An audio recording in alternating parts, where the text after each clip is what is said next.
Imagine waking before sunrise, reaching for a cup of water, and knowing that the first drink of your day could make you dangerously ill. For most of human history, clean water was never guaranteed. There were no taps, no filters, no treatment plants, and no clear understanding of the invisible dangers hiding inside a river, a village well, or a wooden bucket left standing in the street. Families walked long distances to collect water. Towns grew beside polluted rivers. Wells stood only a few steps from waste pits, crowded markets, and muddy roads, yet generation after generation found ways to survive. Tonight, we will travel through the forgotten world before clean water.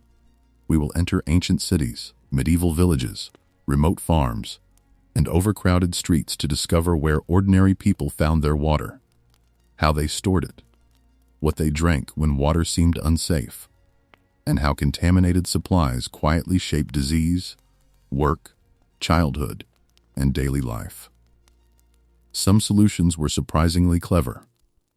Others were based on dangerous beliefs passed down for centuries, and behind every bucket carried home was a struggle modern life has almost completely erased.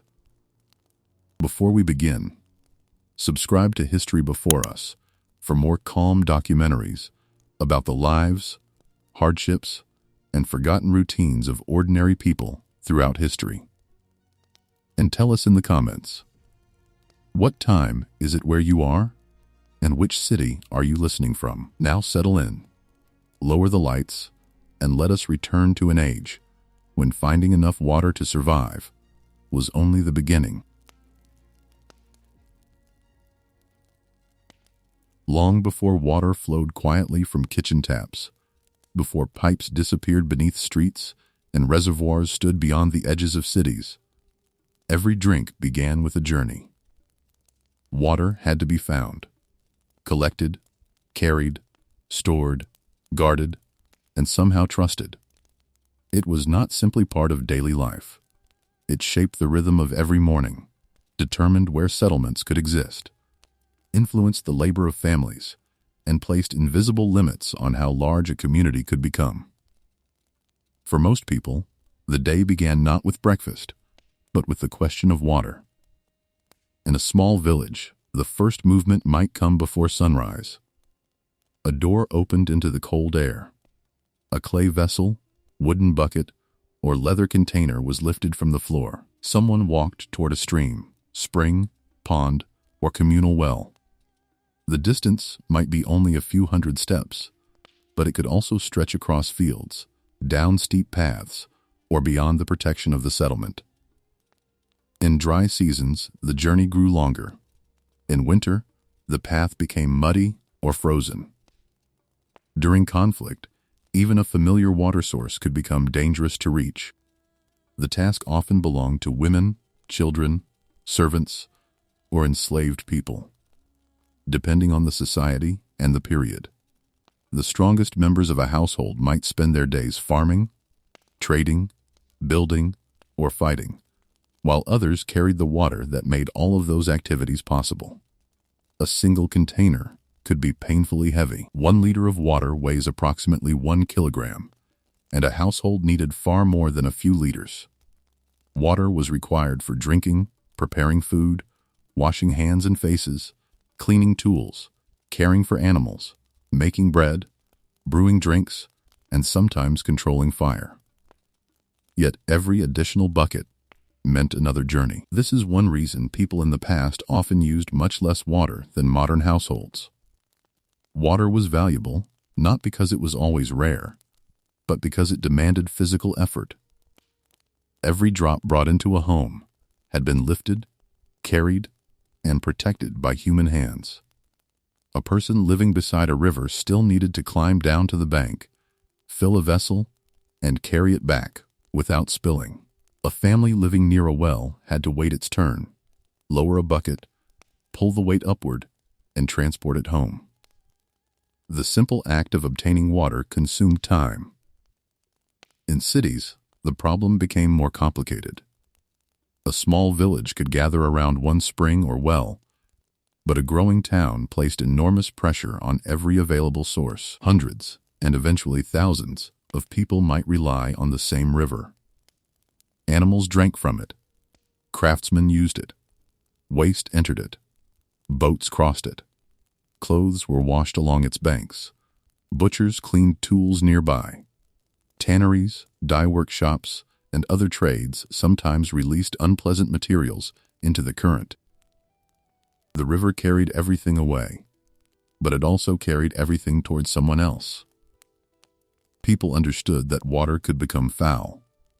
They could see mud, smell decay, and taste bitterness. They knew that water from a stagnant pond differed from water flowing from a mountain spring. Many communities preferred clear, moving water whenever possible. They noticed that certain wells remained sweet, while others produced water with a strange color or odor. They learned through experience that water collected after heavy rain might contain dirt, leaves, animal waste, and debris. But they could not see bacteria, parasites, or viruses. The greatest dangers were invisible. A cup of water could appear perfectly clear and still carry disease. Without an understanding of microorganisms, people relied on appearance, smell, taste, custom, and local reputation. A well might be considered safe because generations had used it. A spring might be believed pure because it emerged from stone. A river might be trusted because its water moved quickly. Sometimes these judgments were correct. Sometimes they were dangerously wrong. This uncertainty followed people everywhere. The earliest communities were drawn toward water because survival without it was impossible. Rivers offered drinking water, fertile soil, fish, transport, and natural boundaries. The great river civilizations did not rise beside water by accident. The Nile supported life in Egypt. The Tigris and Euphrates shaped Mesopotamia. The Indus nourished cities across South Asia. Rivers across China, Africa, Europe, and the Americas became the centers of settlement and trade. Yet living beside water did not guarantee that the water was safe. Ancient people developed remarkable ways to control and distribute it. They dug wells, carved channels, built cisterns, and redirected streams. Some communities lined storage tanks with stone or plaster to reduce leakage. Others constructed underground tunnels that carried water from distant springs. These systems were not modern treatment plants, but they represented careful observation and enormous labor. A well was one of the most important structures a settlement could possess. Digging one was difficult and dangerous. Workers had to remove soil and rock while descending farther underground. The walls could collapse. The air could become poor. Water might never appear, or the well might produce only a small amount. When a reliable underground source was finally reached, the shaft often required reinforcement with timber, stone, or brick. A successful well could transform a community. It allowed people to live farther from rivers and reduced the need to carry water across long distances. It also provided some protection during siege, drought, or conflict. A fortified town with a well inside its walls had a better chance of survival than one dependent on an exposed stream beyond its gates. But wells came with their own dangers. Water underground was not automatically clean. Waste pits, animal pens, graveyards, and workshops could contaminate the soil around them. Rain carried material downward. If a well was shallow or poorly protected, dirty surface water could flow inside. Buckets touched the ground, hands gripped wet ropes, and containers returned repeatedly into the same supply. The mouth of a well was a crowded place. People gathered to wait, exchange news, argue over turns, and help one another lift heavy vessels. Animals passed nearby. Mud formed around the base. Spilled water mixed with dust and waste. In some towns, rules were created to protect wells from careless behavior, but enforcement was uneven. A well might be clean in the morning and disturbed by afternoon. The quality of water also changed with the seasons. During spring floods, Rivers overflowed and spread across fields. The water might look abundant, but it carried soil, waste, and the remains of animals. During summer, streams shrank and ponds became warmer. Algae and insects multiplied. In autumn, fallen leaves collected in slow-moving water. In winter, ice made collection difficult and sometimes forced families to melt snow. Snow appeared clean, yet it could collect soot, dirt, and other material as it fell or rested on the ground. Melting it also required fuel, which was itself valuable. Wood had to be gathered, cut, dried, and carried. Using a fire to produce a small amount of water was slow and costly. Every season created a different problem. Rainwater offered another possibility. Families placed containers beneath roofs or built systems that directed rain into cisterns. In regions with limited rivers or underground water, collected rain could be essential. Some ancient cities depended heavily on large storage chambers filled during wet periods. A cistern allowed water to remain available through dry months, but stored water changed over time. Dust entered. Insects laid eggs. Small animals sometimes fell inside. Algae grew where light reached the surface. Sediment collected at the bottom. If the container was not covered, every passing day increased the chance of contamination. People developed ways to reduce these problems. They covered vessels with cloth, wood, or stone. They allowed sediment to settle before drawing water from the top. They cleaned storage jars when possible. Some added substances that affected taste or slowed decay. Others passed water through cloth, sand, or porous pottery.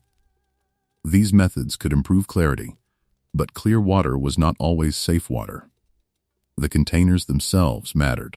Clay jars were common in many regions because they could be made locally and sometimes helped keep water cool through evaporation. Wooden barrels were useful for transport and storage. Leather bags could be carried across long distances. Metal vessels were more durable but expensive. Each material affected the water differently. Clay could crack. Wood could absorb smells and become difficult to clean. Leather might change the taste. Metal could corrode. A container that had previously held oil, wine, grain, or another substance might never be completely clean. Inside the home, water was usually stored in the coolest available place. A jar might stand near a wall, beneath a table, or in a cellar. Children were warned not to waste it. Guests might be offered a drink according to local custom and hospitality, but every cup removed from the vessel reduced the supply until someone returned to the source. The poorest households had fewer containers and less ability to store water safely. A wealthy home might possess several large jars, servants to refill them, and access to a private well. A poor family might rely on one bucket and a crowded public source.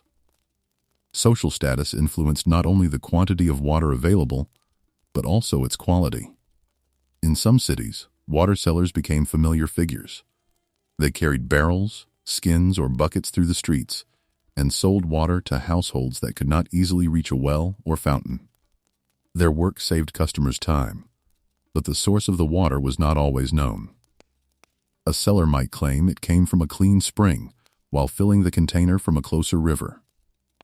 Honest sellers competed with those who diluted, reused, or misrepresented their supply. The price of water rose when sources failed. During drought, wells became shallow. Springs slowed, rivers retreated from their banks. People walked farther and waited longer. Tempers sharpened. Communities restricted access. Livestock competed with humans. Those with money purchased water, while the poor searched for alternatives. A drought did not need to leave a region completely dry to create suffering. Even a small reduction could concentrate pollution in the remaining sources. A river that once carried waste away quickly might become slow and shallow. A pond used by animals and humans became crowded. Every bucket removed stirred sediment from the bottom. In such conditions, thirst pushed people toward water they would normally avoid. The human body cannot wait for perfect safety. When the choice is between dangerous water and no water, people drink. Parents gave children what they could find. Travelers filled containers wherever the road allowed. Soldiers drank from ditches and streams. Farmers used ponds shared with animals. The effects did not always appear immediately. Someone could drink contaminated water and feel well for hours or days. By the time illness began, the connection to a particular source was difficult to recognize. Several family members might become sick at different times. One person drank from the same well and survived, while another weakened. Without knowledge of incubation periods or microscopic organisms, the pattern seemed confusing. People searched for explanations in the world they understood. They blamed foul air, unusual weather, divine punishment, moral behavior, poisoned wells, foreign visitors, or changes in the stars. Sometimes they noticed real connections between place and illness, but their reasoning remained incomplete. A neighborhood near a filthy stream might suffer more disease, leading residents to believe the smell itself caused sickness. The smell was a warning of poor sanitation, but it was not always the direct cause. This belief in dangerous air would influence health practices for centuries. Bad odors were taken seriously because they often accompanied decay, sewage, crowded housing, and stagnant water. People burned herbs, carried scented objects, opened windows, closed windows, moved away from marshes, or covered their faces. Some of these actions occasionally helped by chance, while others did little. Water remained difficult to judge. Boiling could make water safer, and people had boiled liquids since ancient times. But boiling every cup of drinking water required fuel, time, and a suitable container. The scientific reason was not understood, and the practice was not universal. Many people heated water for cooking, brewing, or preparing remedies, without applying the method consistently to ordinary drinking water. A pot of soup was safer than water taken directly from a polluted source, not because people understood germs, but because the ingredients had been heated. Grain-based drinks, teas, broths, and fermented beverages sometimes reduced certain risks, though none offered perfect protection. This has led to a popular modern idea that people in the past avoided water entirely and drank only beer or wine. The truth was more complicated. People certainly drank water. They had to. Farmers, laborers, travelers, children, and the poor could not depend entirely on alcoholic drinks. Many regions had traditions of brewing weak beverages, but access varied. Alcohol content was often lower than modern drinks, and production required grain, time, equipment, and fuel. Wine was common in some areas, and rare in others. Beer was important in many societies, but not available to everyone at every moment. Fermentation could make a drink more stable than untreated water, yet the water used in brewing still mattered. The preparation process, including heating, sometimes improved safety without anyone knowing why. The relationship between water and other beverages depended on geography, culture, class, and season. In a medieval town, a household might drink water from a well, weak ale with a meal, broth in the evening, and herbal preparations when someone felt ill. A monastery could have access to organized water channels and brewing facilities. A rural cottage might depend entirely on a nearby stream. There was no single experience shared by all people. Even within the same city, one neighborhood could have better water than another. Families near a clean spring enjoyed an advantage. Those living downstream from workshops faced greater risk. Wealthy residents could pay for delivery from distant sources. The poorest drank what was closest. The burden fell especially heavily on children. Young children were more vulnerable to dehydration and disease. A mild illness could become dangerous when safe replacement fluids were unavailable. Parents tried remedies passed through generations, but treatment often focused on symptoms rather than causes. A family might continue drawing water from the same contaminated source while caring for a sick child inside the home. The cycle repeated because the danger remained unseen. Water also affected childbirth, wound care, and food preparation. Hands were not always washed in the way modern medicine recommends, partly because knowledge was different, and partly because water was scarce. Washing a room, cloth, tool, or body required using part of the household supply. The need to conserve water competed with the need for cleanliness. Modern people often imagine past communities as simply dirty, but this judgment ignores the labor involved. Many people valued cleanliness. They washed faces, hands, clothes, floors, and utensils according to the customs and resources available to them. Bathhouses existed in several civilizations. Religious traditions included washing rituals. Cities built fountains and public facilities. Families swept homes and aired bedding. The problem was not a universal dislike of cleanliness. It was the difficulty of maintaining it without abundant, reliable water. A modern shower can use more water in minutes than some past households carried in an entire day. A modern toilet removes waste with another flow of treated water. A washing machine fills and drains without human effort. In earlier societies, every task required planning. Clothes might be washed at a river, where they were soaked, scrubbed, struck against stones, and rinsed. This could happen downstream from drinking points if local customs were organized carefully, but the separation was not always respected. Soap existed in many forms, though quality and availability varied. Ash, fat, clay, and other materials were also used in cleaning. The river served many purposes at once.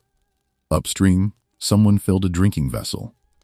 Farther down, another person washed clothing. Nearby, animals entered the water. A craftsman rinsed tools. A fisherman cleaned a catch. The current connected each activity. Communities that survived over generations often developed rules about where these tasks should occur. Drinking water might be taken from one point, washing done at another, and animals led elsewhere. Such arrangements showed practical intelligence. People learned that order mattered even when they did not know the biological reason.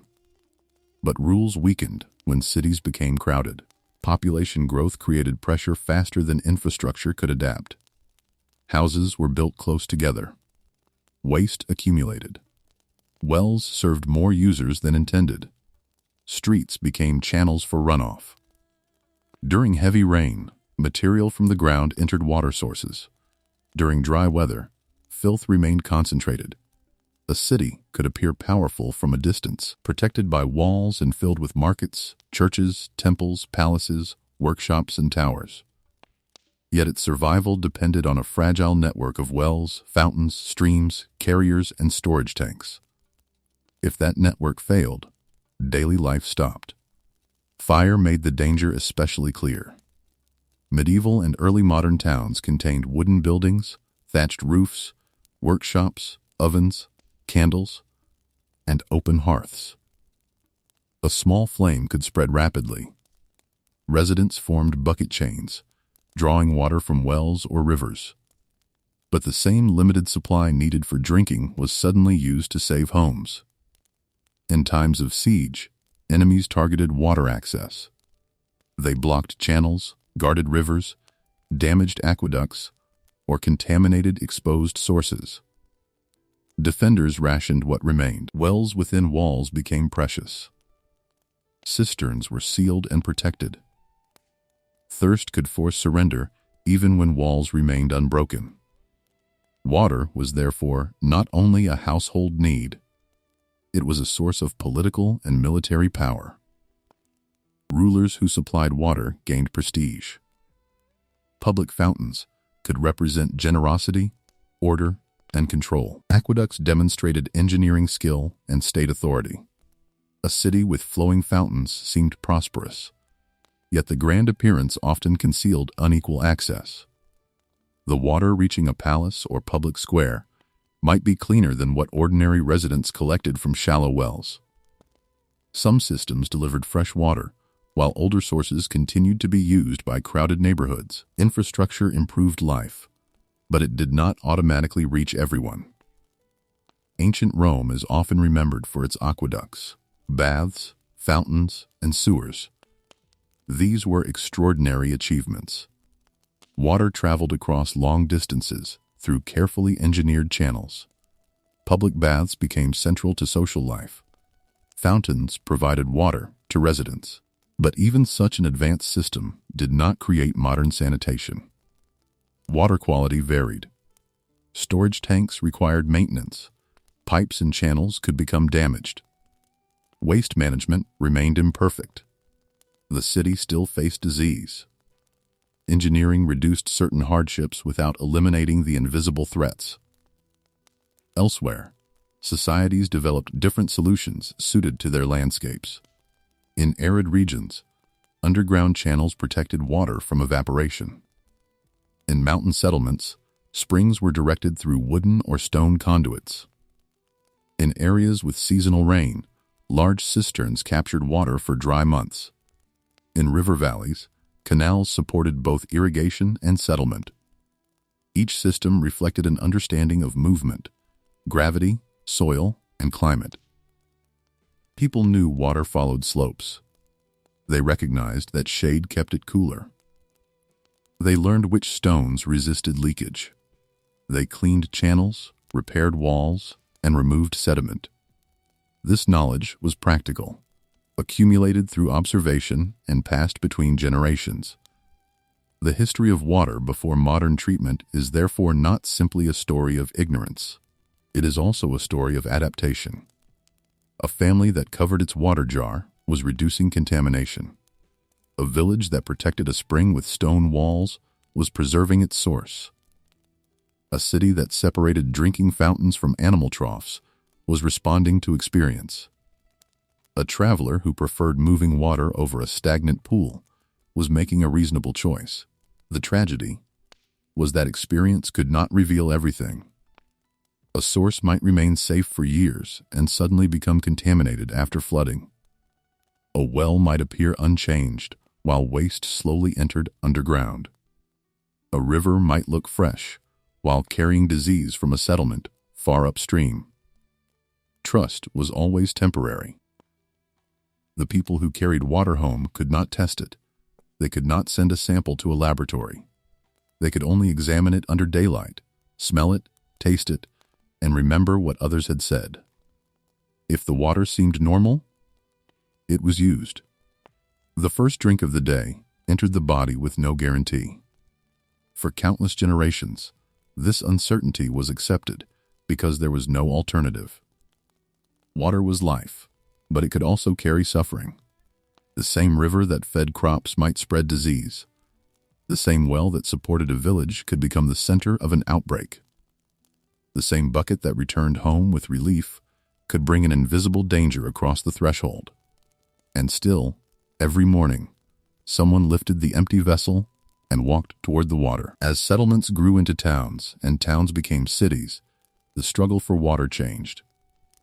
It was no longer enough for each household to walk toward the nearest river or lower a bucket into a village well. Thousands of people were now living behind the same walls, cooking over the same crowded streets, keeping animals beside their homes, running workshops, visiting markets, and producing more waste than the surrounding land could easily absorb. The problem was not simply finding water. It was moving enough of it into the city, without allowing human activity to destroy the sources on which everyone depended. Some civilizations responded with engineering projects so ambitious that there remain still cross valleys and hills today. Aqueducts, channels, reservoirs, pipes, tunnels, and fountains transformed the relationship between cities and water. They allowed settlements to draw from distant springs, bring fresh supplies downhill through carefully measured gradients, and distribute them across districts that could never have supported such large populations using local wells alone. To the people who watched water arrive through stone channels, these systems must have seemed almost miraculous. A spring might begin many miles away in a quiet landscape, protected from the noise and pollution of the city. Workers captured its flow, directed it into a channel, and guided it across the countryside.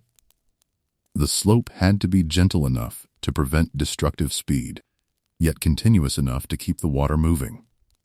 Hills were pierced with tunnels. Valleys were crossed on arches. Sediment was allowed to settle in specially constructed basins.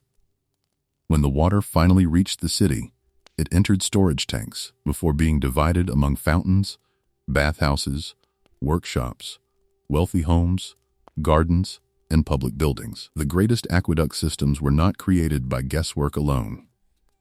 Surveyors studied the landscape with instruments that helped them measure direction and level.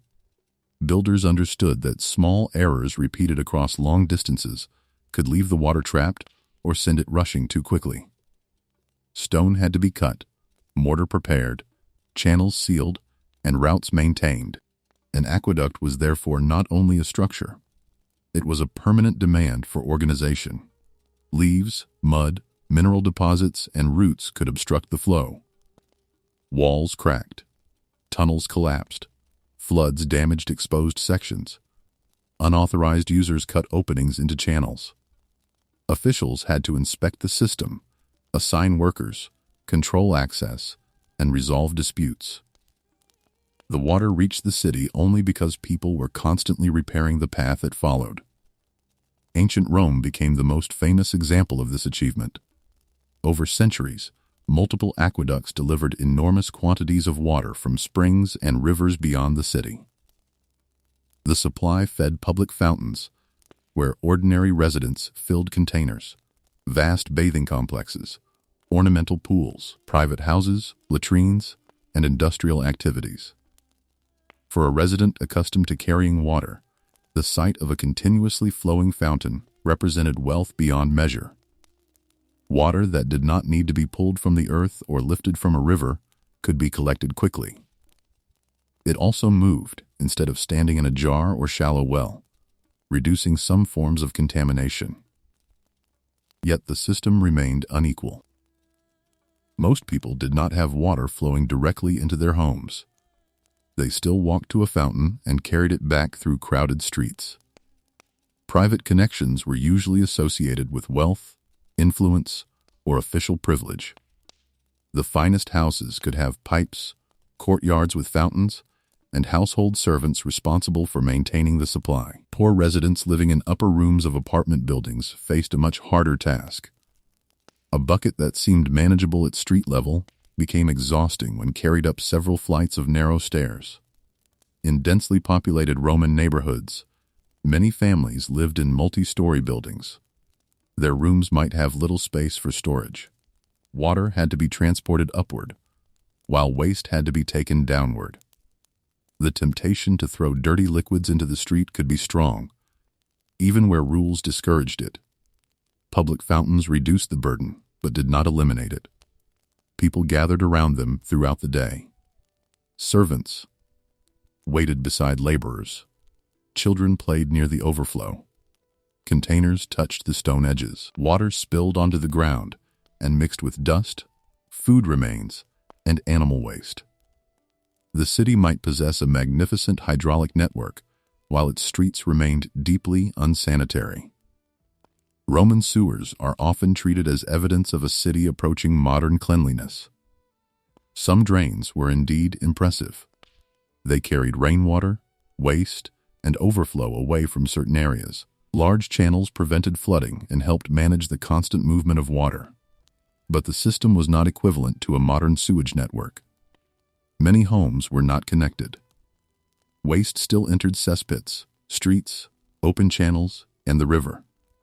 Sewers themselves could become clogged, emit foul smells, or attract animals. Their contents eventually flowed somewhere else, often into water used by communities downstream. The city solved one problem by transferring it. Public latrines reflected the same mixture of ingenuity and danger. They provided organized places for waste in a society where private toilets were not available to most residents. Water sometimes flowed beneath the seats, carrying material into drains. People sat close to one another in a shared space, and the facilities could be social as well as practical. However, shared surfaces and limited methods of hand cleaning allowed disease to spread. The absence of germ theory meant that latrines were judged by visible cleanliness, odor, and convenience, rather than by microscopic risk. Bathhouses also carried contradictions. Roman bathing culture involved much more than washing. Baths were places of exercise, conversation, business, relaxation, and public life. Complexes could contain heated rooms, warm pools, cold pools, gardens, libraries, and food cellars. Water was supplied and heated on a scale impossible for individual households. Regular bathing removed dirt and offered comfort. It could improve hygiene in several ways. Yet crowded pools also allowed infections and parasites to pass between visitors. Water was reused, and sanitation practices varied. The floors were wet, bodies were close together, and the same facilities served large numbers of people. The baths were both cleaner and less safe than they appeared. This pattern repeated across history. A civilization could value bathing, build impressive water systems, and still suffer frequent outbreaks of disease because the true causes remained hidden. The Romans were not alone in developing complex methods of water management. Long before Rome reached its height, people in Mesopotamia dug canals and wells, redirected rivers, and stored water in settlements where rainfall could be uncertain. Their channels supported agriculture and urban life, but they also changed the land. Irrigation water carried dissolved salts. When fields were repeatedly flooded and the water evaporated under the sun, some of those salts remained in the soil. Over generations, the land could become less productive. The system that created abundance could slowly weaken the ground beneath it. Canals required cooperation. Their banks had to be repaired. Silt had to be removed. Gates controlled the distribution of water. Communities upstream could take too much, leaving those downstream with little. Disputes became political matters. Water helped create states because large systems needed authority. Rulers claimed responsibility for digging canals and protecting fields. Inscriptions celebrated the construction of wells, reservoirs, and channels. Laws addressed damage to irrigation works and conflicts over access. Control over water meant control over harvests, taxes, settlement, and survival. But official power did not guarantee fairness. A wealthy landowner could influence when a channel was opened. A poor farmer might receive water after the strongest flow had passed. Villages near the river enjoyed advantages over those farther away. During drought, every decision created winners and losers. The same was true in Egypt, where life followed the Nile's seasonal movement. The annual flood renewed fields with fertile sediment, and communities developed methods to store, measure, and distribute water. Basin irrigation allowed land to be flooded for a period before the water was released. The Nile was the foundation of agriculture, transport, and settlement. Yet its water could still carry parasites and contamination. People bathed in it, drank from it, washed clothing in it, and worked in flooded fields. A river that supported an entire civilization also exposed bodies to organisms they could neither see nor understand.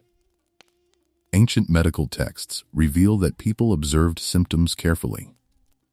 They described stomach illness, fever, weakness, swelling, pain, and many other conditions. Remedies included herbs, minerals, foods, prayers, and rituals. Some treatments may have helped. Others were ineffective or harmful. The difficulty was identifying the source. When illness appeared after drinking water, the delay between exposure and symptoms obscured the connection. A person might blame the most recent meal, the weather, an enemy, or a supernatural force. If several people became sick after attending the same festival, they might suspect spoiled food while overlooking a shared well. Patterns existed, but the evidence was scattered across time. In South Asia, The cities of the Indus Valley demonstrated an extraordinary concern for water and drainage. Some homes had wells, bathing areas, and carefully constructed drains. Streets were planned with channels that carried wastewater away. These cities reveal that ancient people could create remarkably organized urban systems. Brick-lined wells provided local access. Covered drains reduced open waste in certain areas. Household bathing spaces suggest that washing was integrated into daily life. Even so, the biological danger of contaminated water remained. A drain passing near a well could leak. Flooding could mix waste with stored supplies. Maintenance could fail. The quality of the system depended not only on its original design, but on the care given to it year after year. A neglected drain eventually became a hazard. In ancient Persia and surrounding regions, underground channels known as qanats carried water from higher ground towards settlements and fields. Workers dug a gently sloping tunnel into the earth, connecting it to a series of vertical shafts. Gravity brought groundwater toward the surface many miles away.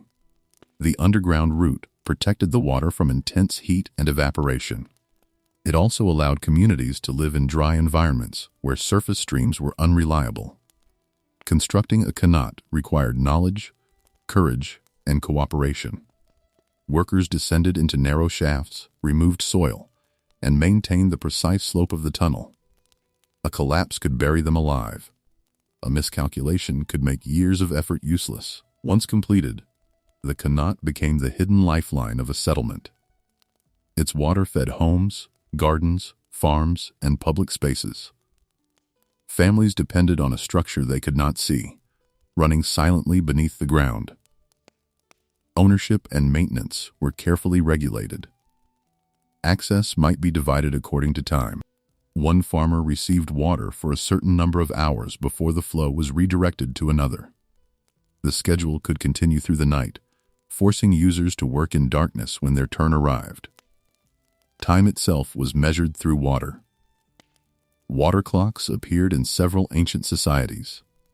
They used the controlled flow of liquid to mark passing hours. The method was imperfect because temperature, pressure, and the water level affected the speed, but it provided a way to measure periods without relying on the sun. The same substance that sustained life also organized labor, ritual, legal speeches, and astronomical observations. Across the ancient world, people created methods to improve water before drinking it. They allowed sediment to settle. They strained water through cloth.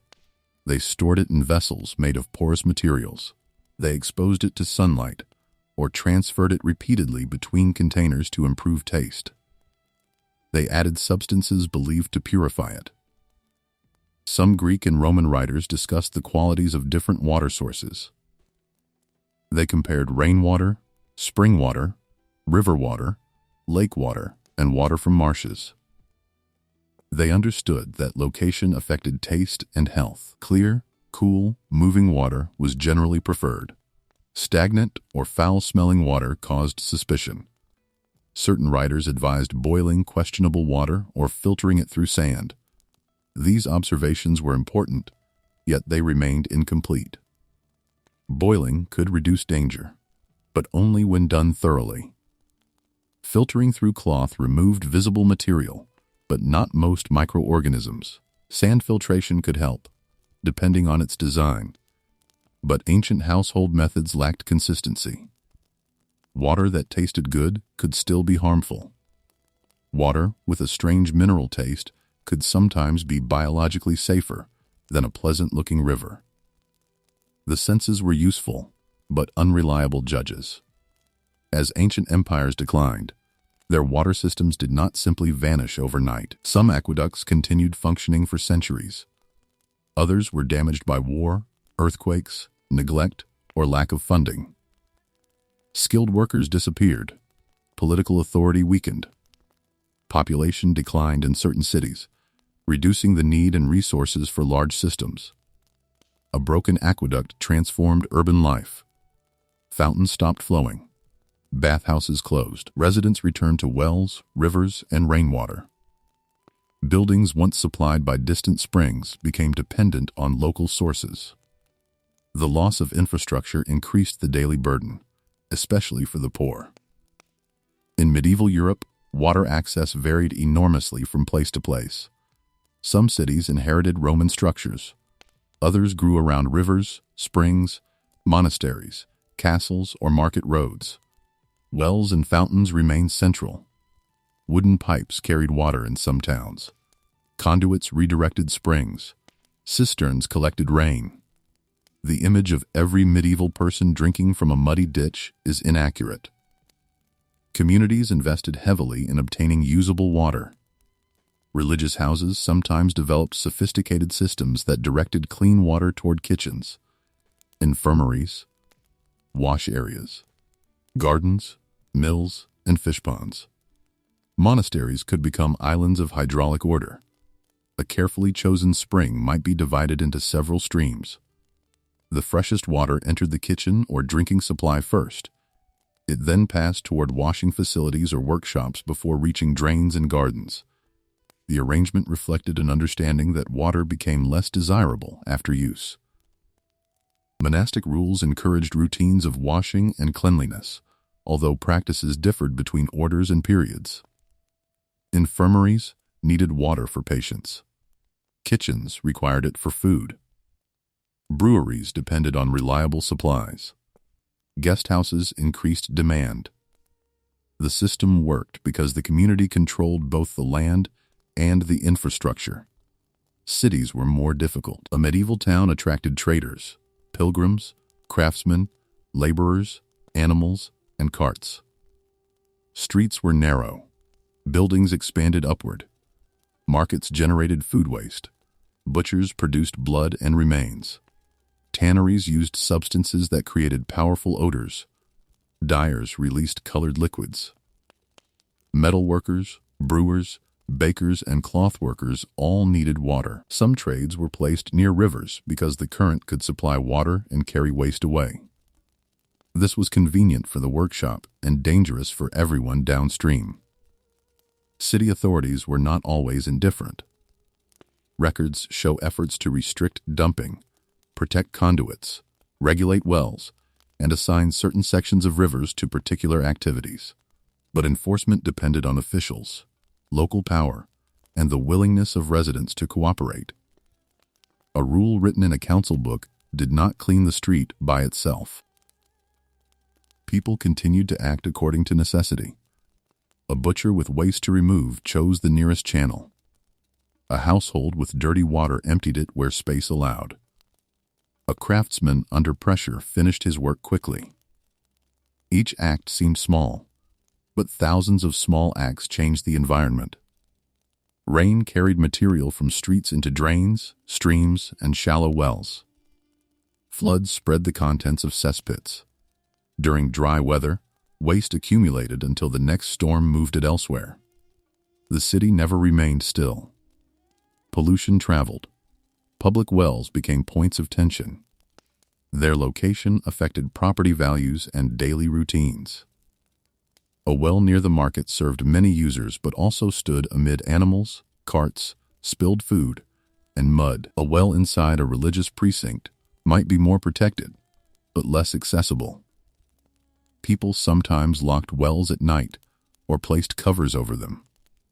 Officials ordered repairs when walls crumbled.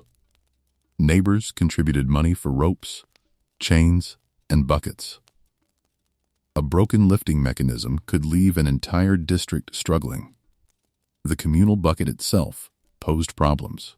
If every household lowered its own container, the well became crowded and the water was disturbed repeatedly. If one shared bucket was used, it passed through many hands and touched many vessels. Ropes became wet and dirty. Wood cracked. Metal rusted. The rim of the well gathered mud from leaning bodies. Water cellars offered an alternative. In large towns, carriers filled barrels at approved fountains or rivers and delivered water through the streets. Some balanced containers across their shoulders. Others used carts. Their arrival was announced by calls that residents recognized. The profession required strength and speed. A carrier climbed stairs, entered courtyards, and poured water into household vessels without wasting it. Customers depended on regular delivery, especially when they were elderly, wealthy, ill, or located far from a source. But the seller's reputation mattered. People feared that water could be collected from an inferior source and sold as something better. A carrier might mix supplies to save time. During shortages, prices increased. Authorities sometimes inspected water cellars, or limited where they could fill their containers. The cleanest water became a commercial product. In medieval London, water came from the River Thames, local wells, springs, and later conduits that brought water into the city. The Thames was essential to trade and transport, yet it also received waste from homes, workshops, animals, and drains. The condition of the river changed according to tide, rainfall, location, and season. Water drawn upstream could differ greatly from water taken near a crowded quay. Barges and boats disturbed sediment. Dead animals sometimes entered the river. Waste from the city moved with the current and tide. Residents still used it because they had few alternatives.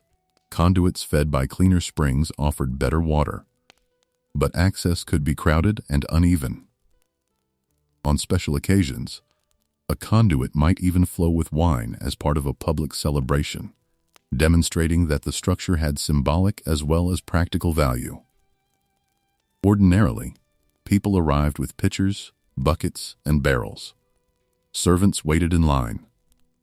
Arguments broke out. Spilled water turned the ground to mud. The journey home remained part of the cost. Other European cities faced similar conditions.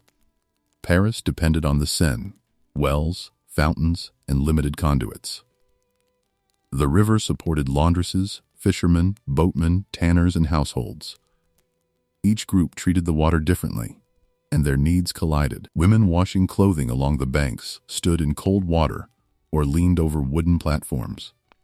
Soap, dirt, and waste returned to the river. Nearby, someone filled a container for household use. The contradiction was visible, yet unavoidable. In many towns, brewing became one way of turning water and grain into a more stable drink. Ale and beer were consumed in large quantities in parts of Europe, though strength, quality, and availability varied. Small beer could contain relatively little alcohol and formed part of everyday diets. The brewing process required heating water, steeping grain, and fermenting the liquid. Heating could reduce some microbial dangers, though brewers did not understand the mechanism. Fermentation and alcohol sometimes slowed spoilage. Hops, when used, also affected preservation. But beer was not automatically safe. Contaminated equipment, poor storage, and careless brewing could produce unpleasant or harmful results. Grain could be moldy. Water could contain chemical contamination not removed by heating. Brewers sometimes substituted ingredients or sold inferior products. Regulations emerged because drink quality affected public life. Officials inspected measures, prices, and ingredients. Bakers and brewers could face punishment for cheating customers. Women played a major role in household and commercial brewing in many communities, particularly before larger operations became dominant. A household that brewed regularly needed considerable water, fuel, grain, vessels, and labor. This meant that drinking fermented beverages was connected to economic resources. The poorest still relied heavily on ordinary water. Wine regions offered another alternative, but wine was also unequal. It could be diluted with water, making the source of the added water important. Stronger wines traveled better, while local varieties might spoil. Children sometimes consumed watered wine according to cultural custom, yet pure water remained part of life. People also drank milk, whey, broths, herbal infusions, and fruit-based beverages. Each carried its own risks. Milk spoiled quickly without refrigeration. and could transmit disease. Broth required fuel and ingredients. Herbal drinks depended on knowledge and availability. No beverage removed the need for water. It merely changed the form in which water entered the body. The importance of heating was visible in kitchens. Porridge, stew, soup, and boiled grains formed major parts of ordinary diets. Water added to a cooking pot was exposed to heat, often for a long period. This unintentionally made many meals safer than raw water from the same source. However, cooked food could be contaminated afterward through dirty hands, vessels, insects, or storage. A pot left standing through warm weather became dangerous. Leftovers were reheated, but not always thoroughly. The household was a constant struggle between preservation and decay. Without refrigeration, water also helped keep food cool. Jars were placed in cellars, wells, streams, or shaded containers. Evaporation lowered temperature in porous vessels. Meat, dairy products, and drinks could be stored near water, yet the practice sometimes contaminated the supply. A bucket lowered into a well to cool food introduced whatever clung to its surface. An animal carcass washed in a stream affected those downstream. A dairy vessel rinsed in communal water carried residue. The same source was used repeatedly for different tasks. Personal hygiene also depended on access and custom. Medieval people did wash, despite later myths that they avoided water entirely. Hands were rinsed before meals in many households, especially where people ate from shared dishes. Faces were washed, hair was combed, and sometimes cleaned with herbal mixtures or alkaline solutions. Clothing and linen were laundered. Public bathhouses existed in many towns. Some were simple. Others offered heated rooms, tubs, food, drink, and additional services. Bathing could be social and enjoyable. Yet public baths attracted concern during times of disease. Shared water and close contact seemed suspicious, even without germ theory. Authorities sometimes closed bathhouses during outbreaks. Moral criticism also grew when baths became associated with behavior viewed as improper. Over time, bathing customs changed for cultural, religious, economic, and medical reasons.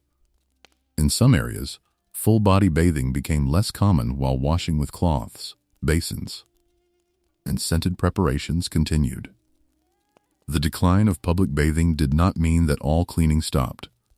It meant that people adapted to different ideas about health and modesty. Medical theories strongly influenced how water was used. The dominant tradition in much of Europe and the Islamic world drew on ancient ideas about balance within the body. Health depended on the relationship between qualities such as hot, cold, wet, and dry. Water had its own qualities. A physician might consider the season, the patient's constitution, the source of the water, its temperature, and the timing of consumption. Cold water could be discouraged in some situations and recommended in others. Warm water might be used to encourage sweating, digestion, or cleansing. The advice often followed a logical system, but the system was not based on microorganisms. A doctor could correctly notice that marshy regions were associated with illness, yet explain the danger through corrupted air or environmental imbalance. A physician could advise boiling water because it seemed lighter or easier to digest, without knowing that heat destroyed many pathogens. Useful practices survived inside mistaken theories. Islamic civilizations developed major traditions of water management, bathing, medicine, and urban cleanliness. Religious practice encouraged regular washing before prayer, making access to water a daily concern. Mosques, homes, gardens, hospitals, and bathhouses depended on fountains, wells, cisterns, canals, and aqueducts. Cities across the Middle East, North Africa, Spain, and Central Asia adapted to very different climates. Some relied on rivers. Others drew water through underground channels, mountain springs, or rain-fed reservoirs. Public fountains could be established as charitable acts, providing water to travelers, neighbors, and the poor, carried religious and social value. Wealthy patrons financed wells, baths, and distribution systems whose benefits continued after their deaths. Water became an expression of generosity. In Islamic medicine, scholars preserved and expanded ancient knowledge while making their own observations about disease, environment, and hygiene. Hospitals required organized water supplies for patients, kitchens, washing, and gardens. Physicians discussed the qualities of water and the influence of location on health. Still, cities faced the same invisible enemies. Wells could be contaminated. Storage jars became dirty. Rivers received waste. Pilgrimage and trade brought large groups together, increasing the spread of illness. Engineering improved survival, but did not end vulnerability. Across North Africa, water was often managed through cisterns, wells, fogara systems, and carefully distributed irrigation channels. In oasis settlements, every flow had value. Date palms, gardens, animals, and households competed for a limited supply. Rights to water could be inherited, bought, sold, and measured. A family might own not a piece of a canal, but a period of time during which the water was directed toward its land. This required trust, schedules, and local authority. The night watchman or water official ensured that the flow changed hands at the proper moment. A delay of even a short time meant another family lost part of its share. In dry landscapes, waste was difficult to forgive. Homes were designed around conservation. Water used for washing might later irrigate a garden. Courtyards offered shade, reducing evaporation. Cisterns were protected from sunlight. Roofs directed rainfall toward storage.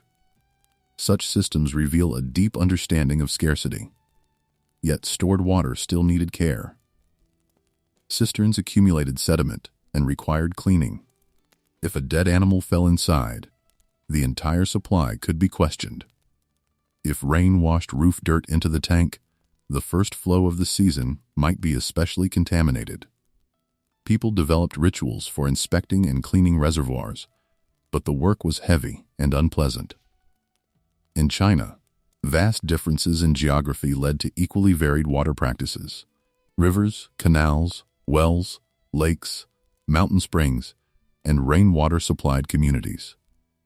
Large hydraulic projects controlled floods, irrigated fields, and supported transport. Cities developed drainage systems and public wells. Boiling water and preparing tea became widespread customs, though their timing and reach varied by period and class. Heating water for tea could make it safer, even when the reason was taste, culture, medicine, or hospitality. Tea did not eliminate waterborne disease, but regular boiling offered an advantage in households that could afford fuel. Fuel remained the hidden cost of purification. A modern person can boil a kettle with the movement of a switch. In the past, someone gathered wood, charcoal, dung, peat, crop waste, or another combustible material. The fuel had to be dried, stored, and protected. A fire produced smoke and heat. In crowded homes, indoor air became unhealthy. Boiling enough water for an entire family every day was therefore not simple. During winter, the fire served several purposes at once. In summer, heating water added unwanted warmth. Poor households rationed fuel carefully. Even when people knew boiling improved water, they could not always afford to do it. Travelers faced different challenges. A merchant crossing long roads carried water in skins, barrels, or ceramic vessels. The load slowed animals and carts. Water spoiled, leaked, or became warm. Guides knew the location of springs and wells, turning geographical knowledge into a form of protection. A missed water source could be fatal in an arid region. Caravan routes developed around reliable wells and oases. Settlements grew where travelers stopped. Authorities protected certain sources because trade depended on them. Wells were deepened, lined, and guarded. Yet many users and animals gathered in the same place, creating contamination around the edges. The first arrivals might find clear water. Those who came later drank after the mud had been disturbed. Sailors experienced another form of scarcity. A ship leaving port had to carry enough water for the voyage. Wooden barrels filled the hold, taking up valuable space. The water changed during storage. It absorbed the taste of the wood, became cloudy, grew algae, and developed odors. Crews sometimes strained it, mixed it with wine or spirits, or waited for sediment to settle. Rainwater was collected from sails when storms arrived. Captains rationed supplies when voyages lasted longer than expected. Thirst at sea was especially cruel, because water surrounded the ship in every direction. Seawater could not be consumed in significant quantities. Its salt forced the body to use more water to remove it than the drink provided. Sailors who tried only increased their dehydration. They lived beside an ocean they could not drink. Long voyages intensified disease. Crowded conditions, poor food, dirty barrels, insects, and contaminated water weakened crews. One sick sailor could infect many others. Medical understanding was limited, and shipboard treatment depended on available supplies. Ports replenished water, but the quality varied. A vessel might load from a clean spring in one location and a polluted harbor in another. Captains preferred sources known through experience, but speed and necessity often mattered more. Armies were equally dependent on water. A large force consumed vast quantities each day.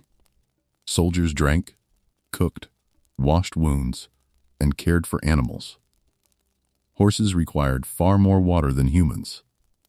An army could not move freely without planning its route around rivers, springs, and wells. Commanders understood that control of water shaped campaigns. Scouts searched for sources. Defenders poisoned or blocked wells. Retreating forces destroyed infrastructure. Camps were placed near rivers, but the concentration of people and animals quickly polluted the area. Waste entered the ground. Carcasses remained near the bank. Soldiers bathed upstream or downstream without coordination. Within days, a convenient campsite became a source of sickness. Disease often weakened armies more effectively than battle. Without knowledge of germs, commanders blamed climate, marshes, fatigue, bad food, or divine displeasure. Some of these factors did contribute to illness, but contaminated water was frequently part of the unseen chain. When soldiers fell sick, the remaining men had to carry supplies and maintain the camp. Movement slowed. Morale declined. Local civilians were forced to provide water, placing extra pressure on their own sources. War turned scarcity into crisis. Castles and fortified towns prepared for siege by digging wells or building cisterns inside their walls. Rainwater flowed from roofs and courtyards into underground chambers. The stored supply was measured against the number of defenders, civilians, and animals. At the beginning of a siege, the water might seem sufficient. As weeks passed, the level dropped. Dust entered. The taste worsened. Rationing became strict. Washing stopped or was reduced. Animals were slaughtered partly to save their water. Every cup became a military calculation. If attackers knew the location of an external pipe or spring, they tried to cut it. If defenders depended on a river, siege lines blocked access. Sometimes tunnels were dug in secret to reach water beyond the walls. Stories of hidden passages often grew from this necessity. A castle without water could not rely on stone alone. During peaceful years, the cistern might be neglected. Leaves, dirt, and small animals entered. When war suddenly arrived, residents discovered that the emergency supply was unfit to drink. Preparation mattered long before the danger appeared. The same principle governed household survival. Families that owned several vessels could store more water before a storm, festival, siege, or drought. Those with only one bucket remained tied to daily collection. A broken pot created immediate hardship. Potters therefore played an indirect role in public health. Their jars, pitchers, cups, and basins shaped how water was stored and served. A vessel with a narrow neck reduced the entry of hands and debris. A lid offered protection. A spout allowed pouring without dipping a cup into the main supply. Design mattered even when no one described it scientifically. Some households used a communal cup. Others poured water into individual vessels. Dipping a frequently handled cup into storage spread contamination more easily. But saving pottery and simplifying service were practical concerns. The safest method was not always the most convenient. Servants were often responsible for fetching, storing, heating, and serving water in wealthy homes.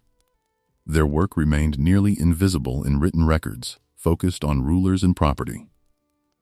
Yet the comfort of the household depended on their strength. They rose early, carried heavy loads, cleaned basins, filled baths, emptied waste, washed floors, and maintained fires. A noble person's experience of water could appear effortless because someone else absorbed the labor. The same division existed across class and gender. The history of water was also a history of who carried weight.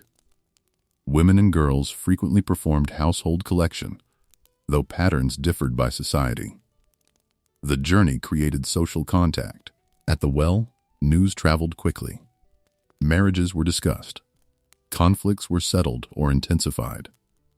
Songs and stories accompanied repetitive work. The water source became part of community identity.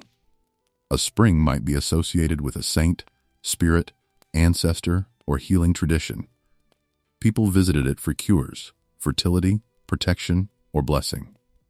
Offerings were left. Pilgrims traveled long distances. The water's reputation could survive for centuries. Some sacred springs contained minerals that affected taste or skin conditions. Others offered no medical benefit beyond rest, hydration, and hope. Yet belief shaped behavior.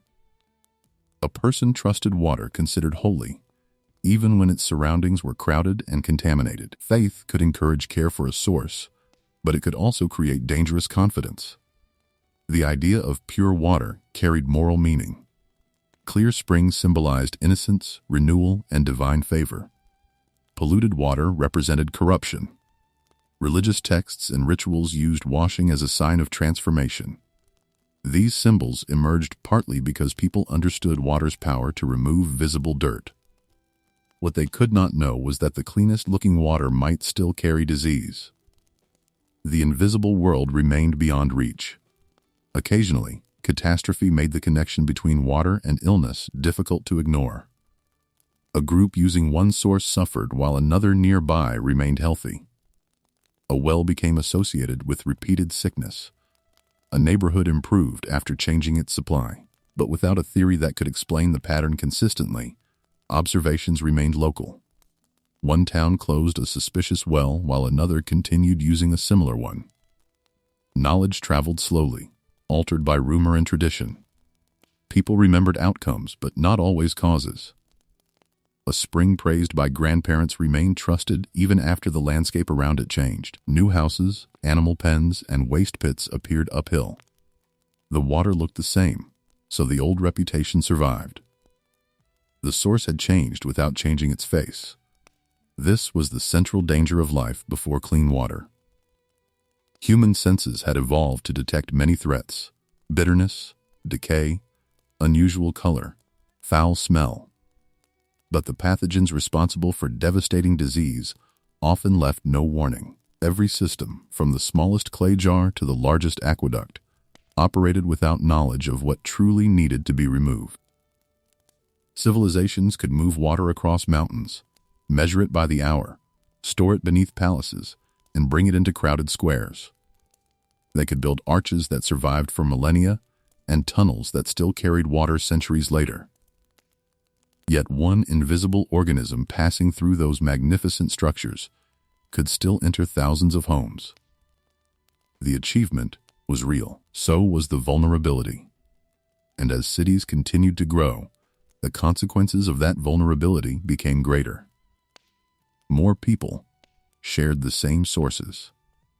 More waste accumulated around them. Trade connected distant communities.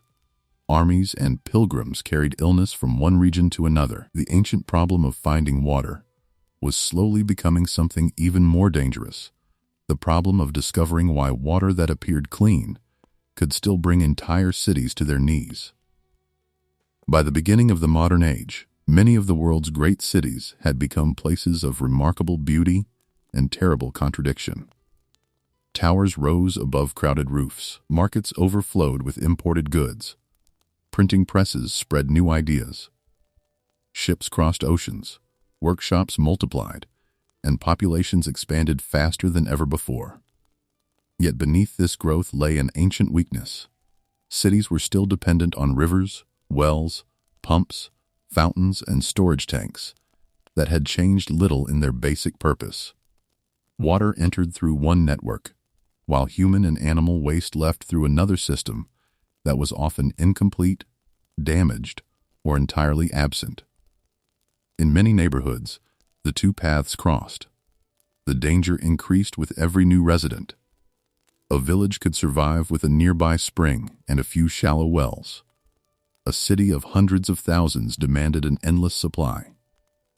Every day required water for drinking, cooking, brewing, washing, manufacturing, firefighting, horses, markets, hospitals, prisons, and ships. At the same time, the same population produced vast quantities of waste. Cesspits filled beneath courtyards and behind houses. Some leaked slowly into the surrounding soil. Others overflowed during heavy rain. Workers known by different names in different places emptied them at night, carrying the contents beyond the busiest streets or selling part of it as fertilizer.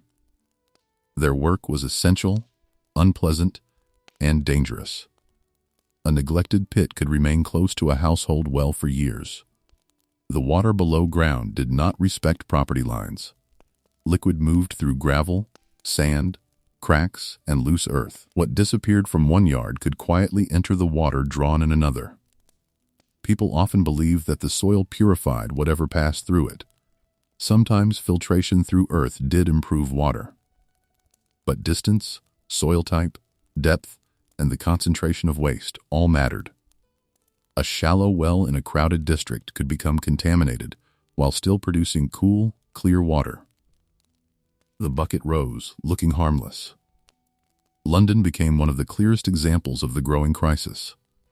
Its population expanded enormously, spreading across districts supplied by the Thames, springs, conduits, private water companies, and thousands of wells and pumps. The river remained the center of city life. It carried cargo, people, rainwater, household waste, industrial discharge, and sewage. Its tides moved pollution back and forth rather than simply carrying it out to sea. The wealthiest households could pay companies to deliver river water through wooden or metal pipes. The supply was often intermittent. Water might flow only on particular days or at certain hours, forcing families to fill every available container before it stopped. A household with a private connection still needed storage tanks, barrels, or cisterns. These could become dirty. Sediment settled at the bottom. Insects entered through gaps. Pipes leaked. Water pressure failed. Repairs were expensive. A supply that had begun in the river might pass through miles of imperfect infrastructure before reaching a cup. Poorer families continued to depend on public pumps. A single pump could serve an entire neighborhood. Its handle moved throughout the day as residents filled jugs, buckets, and kettles. Because the water came from underground, many assumed it was naturally pure. The pump had the appearance of safety. Unlike the river, it did not show floating waste or disturbed mud. The water came out cold and clear. It tasted familiar. Generations had used the same source. But the source below could be connected to everything happening above. The Industrial Revolution intensified the problem. Factories drew workers into cities where housing appeared faster than sanitation. Families crowded into small rooms. Several households shared a courtyard, a pump, and a privy. Landlords collected rent while avoiding costly improvements. In some buildings, the only toilet was broken or overflowing. In others, waste accumulated in basements. Children played nearby. Rain turned courtyards into muddy pools. Water containers stood uncovered beside doors. The problem was not simply personal behavior, it was structural. A family could try to keep one room clean, but it could not repair the city's drains. A mother could cover a water bucket, but she could not prevent sewage from entering the well. A laborer could boil water at home, but only if there was enough fuel, time, and money. Poverty reduced every margin of safety. When disease arrived, it moved quickly through such neighborhoods. Diarrheal illnesses were especially devastating. They drained the body of water and salts at a speed that could transform a healthy person into someone dangerously weak within hours or days.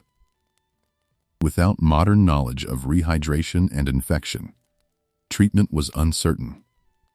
Families offered broths, herbal remedies, alcohol, opium-based medicines, purging treatments, or whatever local healers recommended. Some patients were denied water because doctors feared that drinking would worsen the illness.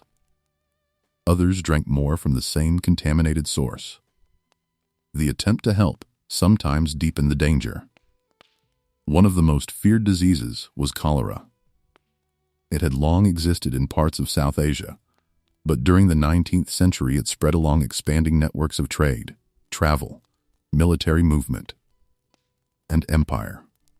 Ships carried people between ports. Soldiers crossed continents. Roads and railways shortened journeys. A disease that might once have remained within a region could now appear in distant cities. Cholera inspired terror because of its speed. A person could seem well in the morning and become critically ill soon afterward. Entire households were affected. Streets emptied. The sound of carts and funeral bells became part of the atmosphere of an outbreak. People searched desperately for an explanation. The most influential theory blamed miasma, poisoned or corrupted air created by decay, filth, and foul environments. This idea seemed reasonable. The worst outbreaks often occurred in places filled with sewage, garbage, stagnant water, overcrowding, and terrible odors.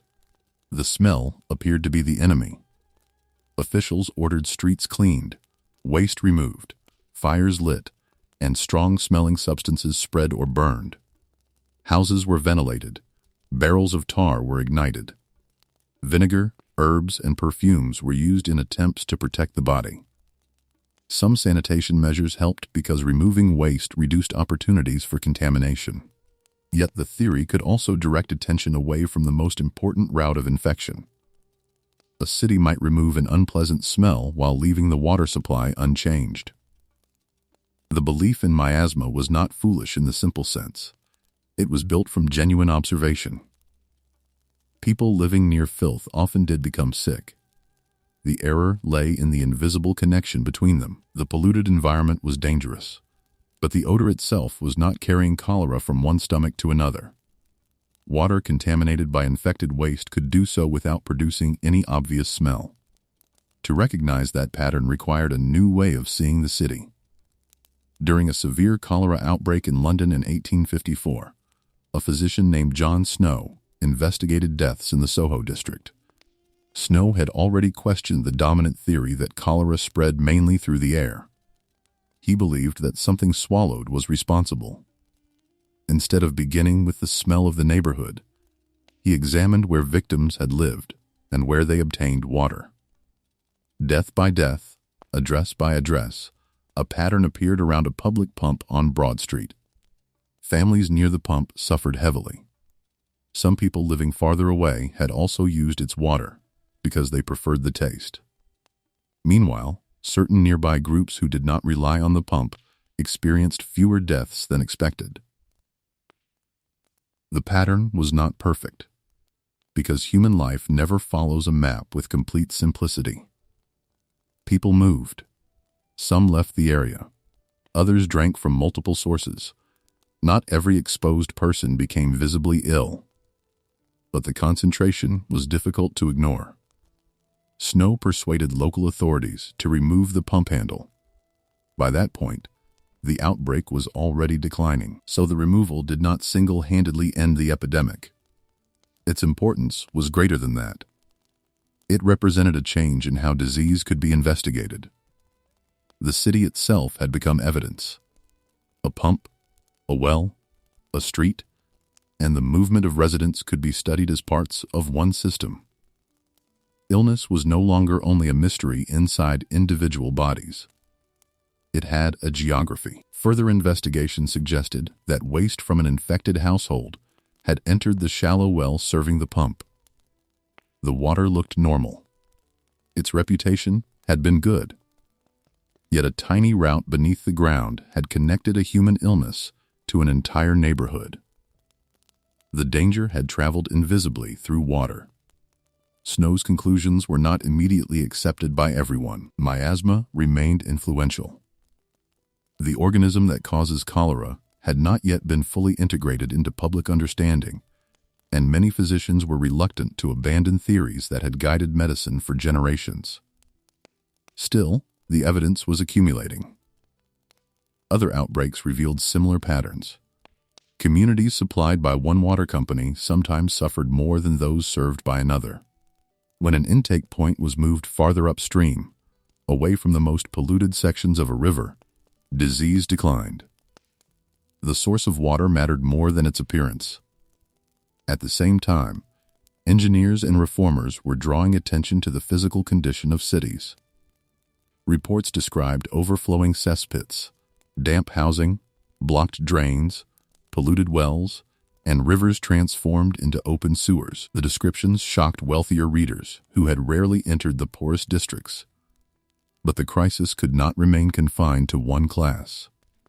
Disease traveled through markets, workplaces, servants, visitors, and shared infrastructure. The city was connected, whether its residents wished to admit it or not. Sanitary reform became both a humanitarian cause and an act of self-protection. Campaigners argued that healthy workers were more productive, that children should not grow up beside sewage, and that public authorities had a duty to provide safe streets and water. Resistance was strong. Large infrastructure projects required taxes. Property owners feared new regulations. Water companies protected their interests. Politicians hesitated to spend money on pipes and sewers hidden underground, where voters could not easily admire them. A monument could be seen. A sewer could not.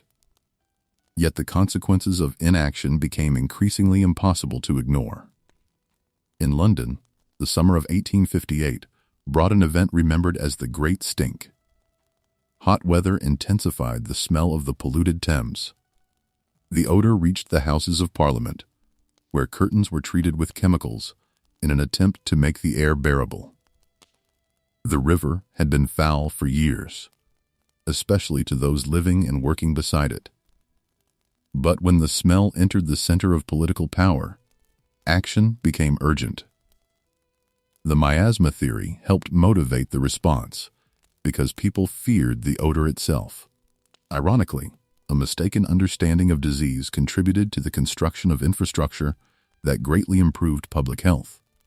Engineer Joseph Bazalgette oversaw the development of a vast sewer network designed to intercept waste before it entered the central Thames.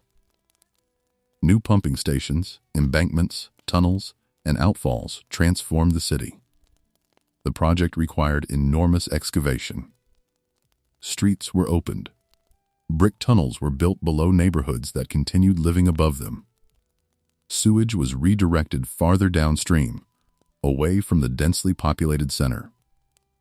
This did not create a perfect system. The river still received waste.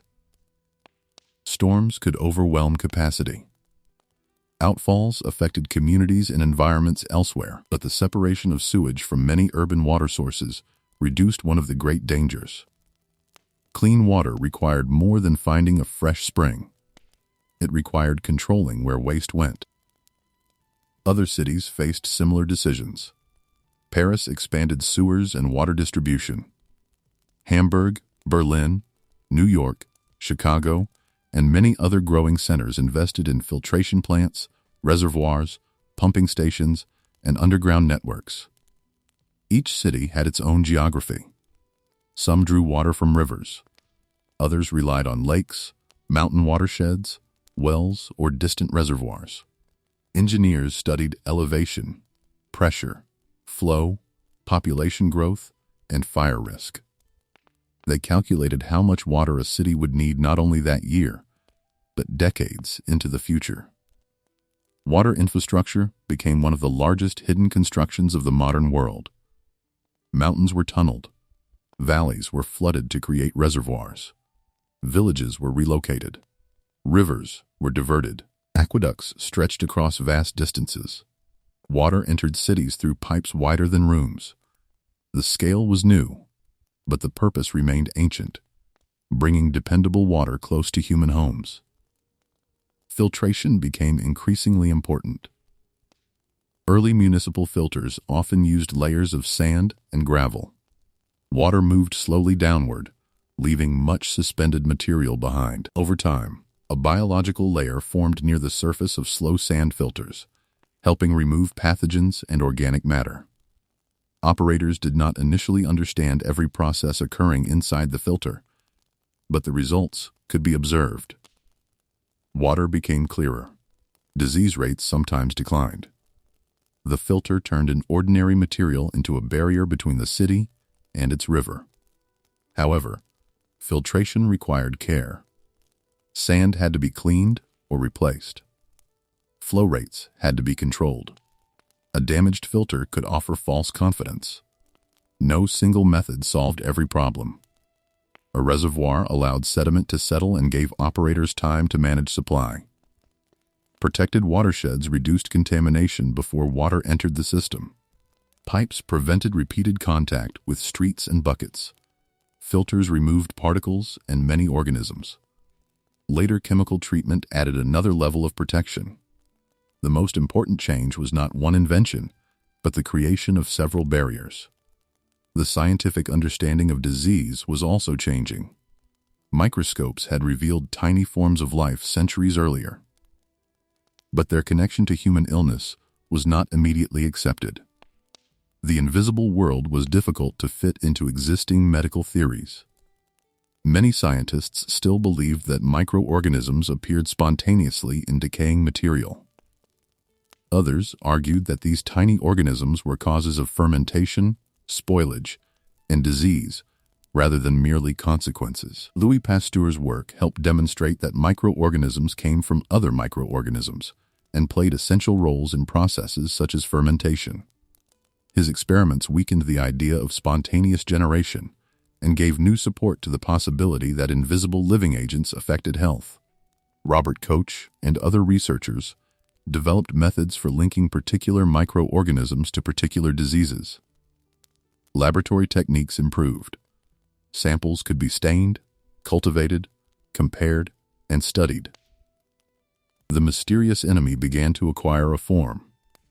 The bacterium associated with cholera had been observed by Filippo Pacini in 1854, the same year as the Broad Street outbreak, although his work did not receive broad recognition at the time. Later investigations by Koch helped establish the organism's role and brought wider acceptance. The old clues suddenly aligned. Waste from an infected person could contaminate water. Another person drank it. The organism entered the intestines, multiplied, and caused disease. The patient's waste then returned to the environment, continuing the cycle. What had seemed like divine punishment, poisoned air, or random misfortune could now be understood as a chain of transmission.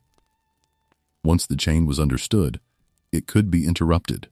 Water could be protected at its source. Sewage could be kept separate. Filters could remove contamination. Boiling could kill organisms. Public warnings could direct residents away from unsafe supplies. Hospitals could improve hygiene. The knowledge did not spread evenly or instantly.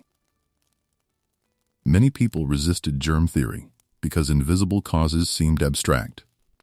Some doctors had built careers around older ideas. Cities lacked money. Rural communities remained outside municipal systems. Colonial governments often invested in infrastructure that protected military and commercial districts while neglecting local populations. Scientific discovery did not automatically create justice. Even where leaders accepted the new understanding, building a safe system required time. Streets had to be excavated. Pipes had to reach every district. Houses needed connections. Workers had to operate treatment plants. Laboratories had to test water regularly. A city could announce progress, while poor neighborhoods continued using contaminated wells. The transition from dangerous water to safer water happened street by street. Chlorination became one of the most powerful tools in this transformation. Chlorine compounds had been used for bleaching and disinfection before their widespread application to drinking water. By the early 20th century, cities began introducing controlled chlorination into municipal supplies. The method faced public suspicion. People worried about taste, odor, and the idea of adding a chemical to something as basic as water. Some believed filtration alone was enough. Others feared that officials were experimenting on the population. The concern was understandable. Water had always been judged by purity, and adding anything to it seemed to violate that idea. Yet carefully controlled chlorination could kill many dangerous microorganisms that passed through or grew within the system. When combined with filtration and improved sewage control, it contributed to dramatic reductions in diseases such as typhoid fever. The effect was visible in statistics and family life. Fewer children died from contaminated water. Fewer households were suddenly emptied by an outbreak. Hospitals treated fewer cases of diseases once considered an unavoidable part of urban existence. A glass of water became ordinary in a way it had never been before. Public health laboratories began testing supplies for evidence of contamination. Directly searching for every possible pathogen was difficult, so scientists looked for indicator organisms associated with fecal pollution. Regular monitoring turned safety into an ongoing process rather than a one-time achievement. Water leaving a treatment plant could be clean and still become contaminated later. A cracked pipe allowed dirty groundwater to enter. Low pressure pulled material through leaks. A storage tank remained uncovered. A cross-connection linked drinking water with an industrial or sewage line. The network had to be watched from source to tap. Plumbers, engineers, chemists, microbiologists, construction workers, inspectors, and treatment plant operators became guardians of a system most residents rarely saw. Their success made their work invisible. When a city's water was safe, nothing dramatic happened. People drank, cooked, washed, and slept. Children went to school. Factories opened. Hospitals functioned. Restaurants served meals. Fires were controlled. The absence of disaster became the achievement. Modern plumbing also transformed the interior of the home. Taps reduced the need to carry water from public pumps.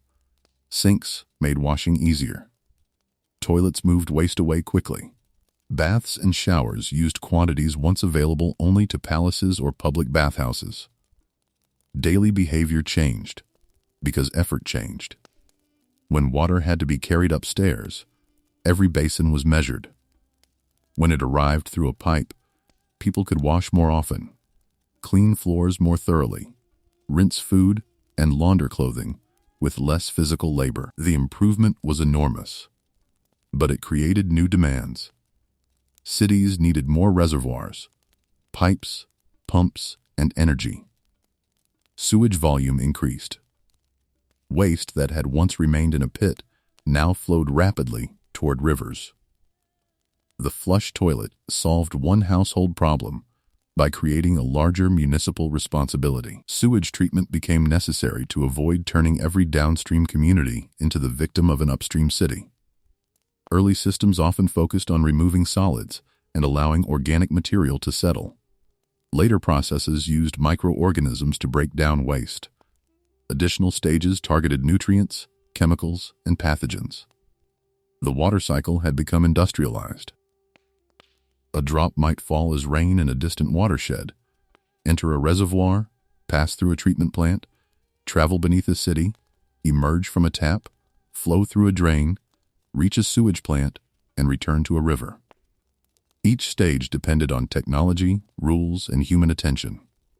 The story of clean water was therefore not a simple journey from ignorance to knowledge. Progress created new responsibilities. A larger system could protect millions, but a single failure could affect them all. In the past, one contaminated well endangered a neighborhood. A modern treatment failure could endanger an entire city. Centralized infrastructure increased safety and dependence at the same time. This is why water systems developed layers of protection and emergency planning. Operators maintained backup pumps. Reservoirs stored reserve supplies. Laboratories tested samples. Authorities issued boil water notices when contamination was suspected. The instruction to boil water linked modern science with one of humanity's oldest practices. The difference was knowledge. People now understood why boiling worked, when it was necessary, and what it could not remove. Heat killed many microorganisms, but it did not eliminate every chemical contaminant. Clear guidance became possible because the danger could be classified. Water safety expanded beyond microbes. Industrialization introduced metals, solvents, pesticides, mining waste, and other substances into rivers and groundwater. Some had no obvious taste or smell. Others accumulated slowly in the body. A water supply could be free of cholera and still be unsafe. Public health standards became more complex. Authorities measured not only bacteria, but also chemical concentrations, turbidity, acidity, and many other indicators. Treatment plants adapted methods to local conditions. Coagulation helped tiny particles gather into larger masses. Sedimentation allowed them to sink. Filtration removed what remained. Disinfection targeted organisms. Activated carbon reduced certain tastes, odors, and chemicals. Additional processes addressed hardness, salts, or specific pollutants. The glass from the tap contained the result of an entire chain of decisions, yet access remained unequal. In wealthy districts, piped water became expected. In poorer neighborhoods, families still waited at communal taps or purchased water from vendors. Rural communities remained dependent on wells and springs. Colonized regions often saw their resources redirected toward administrative centers, plantations, mines, or settler communities. The technology existed, but politics determined where it was built. In some places, women and children continued walking long distances for water, while nearby industries received large allocations. In others, informal settlements grew beyond the reach of municipal pipes. Tanker trucks sold water at prices higher than those paid by households connected to the network. The old burden of carrying water did not disappear everywhere. Even today, the distance between a safe tap and an unsafe source can be only a few streets. The history of clean water is therefore also a history of power. Decisions about reservoirs, dams, rivers, and pipelines reshape landscapes and communities. A city may secure its future by taking water from a distant valley whose residents lose homes, farmland, or cultural sites. The people who receive the water may never know the name of the place that supplied it. Large dams brought electricity, irrigation, flood control, and urban growth. But they also displaced communities, altered ecosystems, blocked fish migration, and changed downstream flows. Every engineering triumph carried consequences. Groundwater offered another hidden reserve. Pumps allowed farms and cities to draw from aquifers accumulated over centuries or millennia. At first, the supply seemed limitless. But when withdrawal exceeded natural recharge, Water tables fell. Wells had to be deepened. Pumps used more energy. Shallow wells dried first, harming those least able to afford new equipment. In coastal regions, overpumping allowed salt water to move into freshwater aquifers. Elsewhere, the ground itself sank as underground layers lost water and compressed. The invisible reservoir beneath the earth could be exhausted just as surely as a visible lake. Past communities had feared drought because rivers and wells failed before their eyes. Modern societies could drain underground reserves without noticing the decline until it was severe. Technology changed the scale of the problem, but not the basic truth. Water remained limited. Pollution also traveled farther than expected. Fertilizers washed from fields into rivers. Industrial chemicals entered groundwater. Plastic waste broke into smaller particles. Medicines and household products passed through systems not designed to remove every compound. The definition of clean water continued to evolve. A century earlier, the main goal might have been preventing visible dirt and deadly infections. Later generations asked about long-term exposure, ecosystem health, and contaminants present in extremely small concentrations. Each scientific advance revealed dangers that had previously been invisible. This could make the history seem like an endless cycle of fear. But it was also a record of human ability to learn. For thousands of years, people judged water with their senses and inherited traditions. They built wells, aqueducts, cisterns, fountains, and filters without understanding microorganisms. Those achievements carried civilizations through drought, war, and growth. Then, maps, microscopes, laboratories, and public records revealed new connections. Cities learned that disease followed infrastructure. Engineers and physicians began working toward the same goal. Governments accepted that water safety could not be left entirely to individual households. Clean water became a public responsibility. That idea was revolutionary. A person no longer had to judge every cup alone. The community created standards, protected watersheds, operated treatment plants, inspected pipes, and monitored disease. The trust shifted from the reputation of a well to the reliability of a system. But trust still required transparency.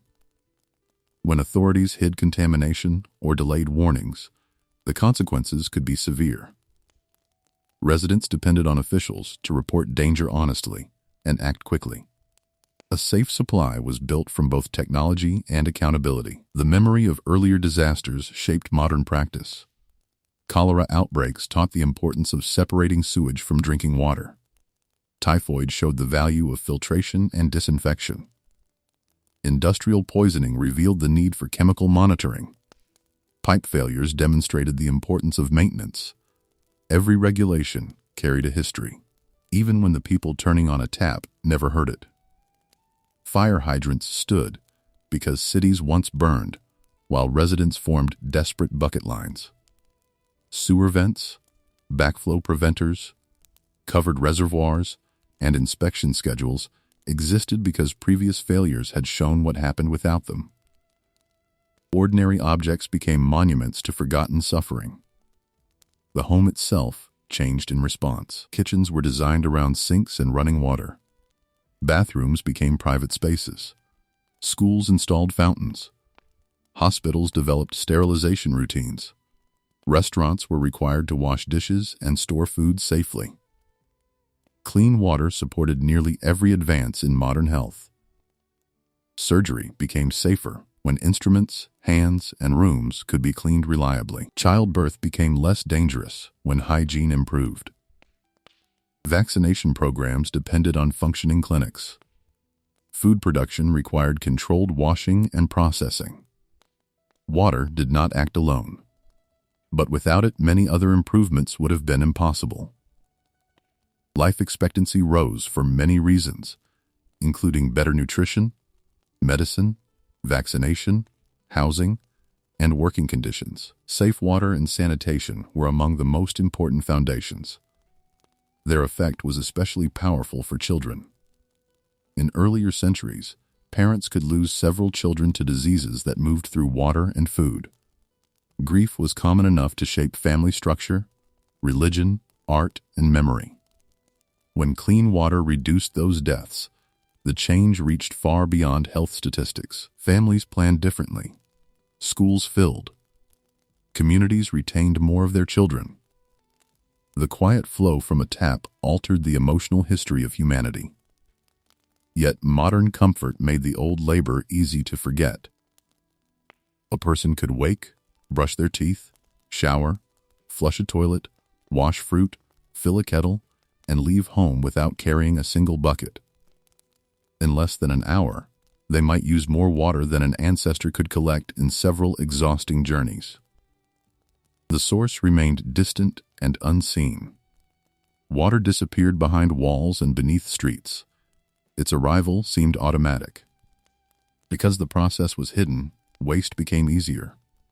A running tap gave no sign of the mountain reservoir falling slowly after months without rain. A long shower did not reveal the energy used to pump and heat the water. A flushed toilet concealed the treatment required afterward. Abundance created distance from consequence.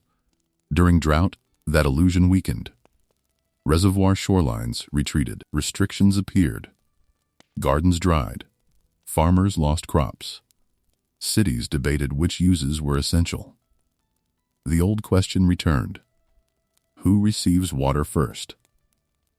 Households, farms, industry, wildlife, and energy production all depended on the same resource.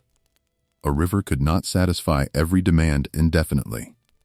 Climate variability had always shaped human history. Civilizations rose during favorable periods and struggled when rains failed. Modern climate change intensified many water challenges by altering rainfall, snowpack, evaporation, drought, flooding, and sea level. Some regions faced longer dry periods. Others experienced heavier storms that overwhelmed drainage systems and contaminated supplies.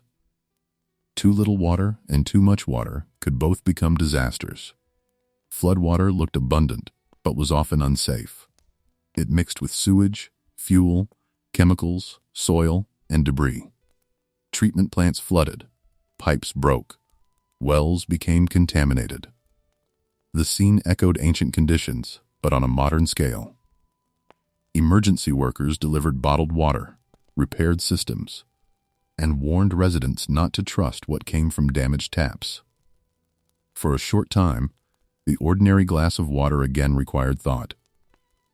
Communities discovered how quickly daily life changed when the supply failed.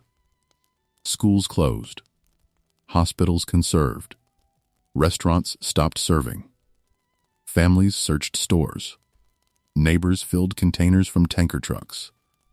Elderly people struggled to carry them home. The ancient burden returned almost immediately. This revealed a truth hidden by modern plumbing. People had not escaped dependence on water. They had built systems that managed that dependence more effectively. The dependence itself remained absolute. Human beings can survive without many forms of comfort, but not without water. Every cell requires it. Blood carries nutrients through it. The body regulates temperature through it. Digestion, movement, and thought depend on a narrow balance. The history of civilization can be read as a history of attempts to secure that balance. The first settlements formed near reliable sources. Cities built walls around wells. Empires constructed aqueducts. Farmers organized irrigation. Sailors filled barrels. Monasteries redirected springs. Industrial cities buried pipes. Scientists studied microbes. Engineers built treatment plants. Different ages used different tools, but the need did not change. What changed most was the meaning of safety. To an ancient traveler, safe water might have meant a clear spring far from a marsh.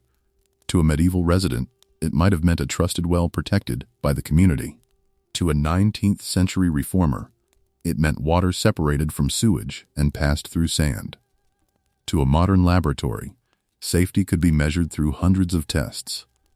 Each definition was stronger than the one before it, but none was permanent. New contaminants, failing infrastructure, conflict, drought, and inequality continued to challenge the system. Clean water was not a discovery completed once. It was work repeated every day. Treatment plants operated through the night. Workers checked gauges before dawn. Samples moved through laboratories. Crews repaired broken mains in rain and cold. Reservoir managers watched weather forecasts. Inspectors entered tunnels and storage tanks. Most residents never saw them. The water arrived because countless people maintained a promise made between the community and each household, that the liquid entering the home would not carry the city's waste back into the body. That promise had taken centuries to create. For the people who lived before it, water demanded judgment at every stage. Which source looked best? Was the river higher than yesterday? Had an animal died upstream?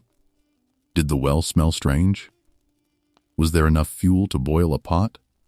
Could the family afford the water cellar? Would the stored supply last until morning? No answer offered certainty. Parents watched children drink from sources they could not test. Travelers trusted wells they had never seen. Sailors opened barrels filled months earlier. Soldiers drank from streams beside enormous camps. City residents lowered buckets into the ground beneath overflowing streets. Survival depended partly on luck. Many people lived long lives. Communities adapted. Not every cup carried disease. The human immune system resisted countless exposures. Traditional knowledge guided people toward better sources. Cooking and fermentation reduced some risks. Infrastructure improved conditions even before its scientific purpose was understood. The past was not a continuous epidemic, but the possibility remained close enough to shape everyday life. Illness arrived without explanation. A trusted source failed. A season changed. A flood mixed what had been separate. A family could follow every familiar custom and still suffer. Modern water systems reduced that uncertainty so thoroughly that their success can feel natural. It is easy to believe that rivers have always been controlled, pipes have always run beneath streets, and water has always been tested before reaching a home. But this world is recent. For most of history, the safest water available to a person was simply the best water they could reach. A village spring might be cleaner than a city well. A boiled broth might be safer than a clear cup. Rainwater stored carefully could preserve a family through drought. A public fountain could save hours of labor. Every improvement mattered. The story of water is therefore not only about catastrophe. It is about millions of quiet solutions. A stone cover placed over a well. A channel repaired before winter. A jar designed with a narrow neck. A rule that kept animals downstream from the drinking point. A map drawn during an epidemic. A filter washed by hand. A sewer built beneath a crowded street. No single act created modern safety. Together, they changed the conditions of human life. The greatest change may be the expectation itself. Today, many people expect water to be available whenever a tap is opened. They expect it to be clear, safe, and nearly without taste. When it appears cloudy or stops flowing, the event feels extraordinary. For an ancestor, reliability would have seemed extraordinary. They would have understood the value of a supply that did not depend on weather that morning, the strength of the person carrying it, or the condition of a nearby well. They would have recognized the miracle of water arriving upstairs, heated and ready, without a journey through darkness or snow. They might also have been astonished by how easily it was allowed to run unused. The old world treated water as weight. It pressed into the hands, shoulders, and backs of those who carried it.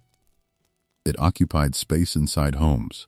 It required clay, wood, metal, rope, fuel, and time. Modern infrastructure transformed that weight into an invisible service. But the weight did not disappear. It moved elsewhere, into reservoirs, pumping stations, treatment plants, electrical grids, maintenance budgets, and the labor of workers. Someone still carries the responsibility. The future of clean water will depend on whether societies remember this. Aging pipes require replacement before they fail. Watersheds need protection before contamination reaches a treatment plant. Groundwater must be managed before wells run dry. Poor communities need access before outbreaks reveal their neglect. Prevention rarely produces dramatic images. A pipe replaced in time does not become news. A protected spring does not create a crisis. A well tested regularly does not fill a hospital. The success remains invisible, just as the danger once did. That invisibility connects the modern world to the past. For centuries, people could not see the organisms in their water. Today, many people cannot see the systems protecting them from those organisms. Both require trust, but modern trust can be supported by knowledge, testing, engineering, and public accountability. The journey from the village well to the modern tap was not inevitable. It was built through observation, suffering, argument, and persistence. It began long before anyone knew the word bacterium. It continued through aqueducts and cisterns, through crowded pumps and polluted rivers, through outbreaks that transformed city streets into maps of disease. It passed through laboratories where scientists finally saw the living agents that earlier generations could only fear. And it entered the home through pipes buried beneath the ground. The final distance, from the source to the glass, may appear small, yet behind it lies the entire history of human settlement. The next time clear water fills a cup, there may be no reason to hesitate. That confidence is one of civilization's quietest achievements. But it is not a gift that maintains itself. It depends on rivers that are not treated as endless drains, on infrastructure that is repaired, on science that is respected, and on the belief that safe water should belong not only to those who can pay the highest price, but to every person. The people of the past survived without that promise. They walked before sunrise.